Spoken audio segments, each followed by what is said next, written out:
अस्सलाम वालेकुम। Human years की एयर कैनाल में एक थिक लिक्विड प्रोड्यूस होता है जिसे सेरामिन कहते हैं। सेरामिन हमारे एयर्स में इंटर होने वाली डर्ट और बैक्टीरिया को ट्रैप करने का काम करता है, जिससे एयर ड्रम्स के इर्द गिर्द का स्पेस क्लियर रहता है और वो ठीक से हीरिंग का फंक्शन परफॉर्म करते रहते हैं।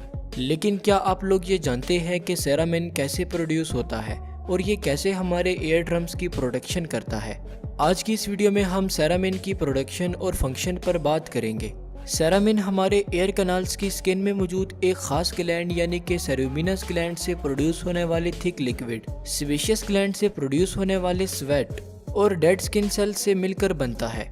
सेरामिन हमारे एयर ड्रम्स के आगे थिक प्रोटेक्टिव लेयर बना देता है, जिससे एयर्स में इंटर होने वाली डर्ट और बैक्टीरिया सेरामिन में ट्रैप होते रहते हैं और एयर ड्रम्स तक नहीं पहुंच पाते।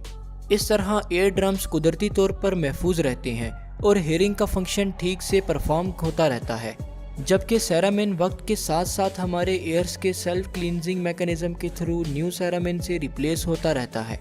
आजकल हम लोगों में ये बात बहुत आम हो गई है कि हम एयर्स की सफाई के लिए ब्लैक हेयर पिन्स या फिर कॉटन बड्स का इस्तेमाल करते हैं, जिससे एयर्स में मौजूद थोड़ी बहुत डर्ट तो रिमूव हो जाती है, लेकिन डर्ट और सेरामिन का ज़्यादातर हिस्सा पुश होकर एयर ड्रम्स की तरफ मूव कर जाता है, जिससे न सिर्फ हीरिंग का फंक्शन डिस्टर्ब होता है बल्कि एयर कैनाल भी डैमेज होने का खतरा होता है। इसके अलावा बाज़ औक़ात अगर किसी अननोन रीज़न से हमारे एयर्स में सेरामिन की प्रोडक्शन ज़्यादा होने लग जाए या फिर पहले से मौजूद सेरामिन ख़त्म ना हो सके, तो इससे भी सेरामिन जमा होकर एयर ड्रम्स तक पहुंच जाती है, जो एयर्स के फंक्शन को डिस्टर्ब करती है। Diagnosis and treatment. सेरामिन को डायग्नोज करने के लिए डॉक्टर्स एक ख़ास इंस्ट्रूमेंट का इस्तेमाल करते हैं जिसे ऑस्टोस्कोप कहते हैं, जबकि एयर्स में से सेरामिन के रिमूवल और एयर्स की सफाई के लिए डॉक्टर्स ग्लिसरीन्स और सलाइन सॉल्यूशंस वगैरह प्रिस्क्राइब करते हैं, जो सेरामिन को डिसॉल्व कर देते हैं ताकि वो एयर्स के सेल्फ क्लींजिंग मैकेनिज्म से इजीली रिमूव हो सके। तो होप सो आज की इस वीडियो से आपको कुछ ना कुछ ज़रूर नया जानने को मिला होगा।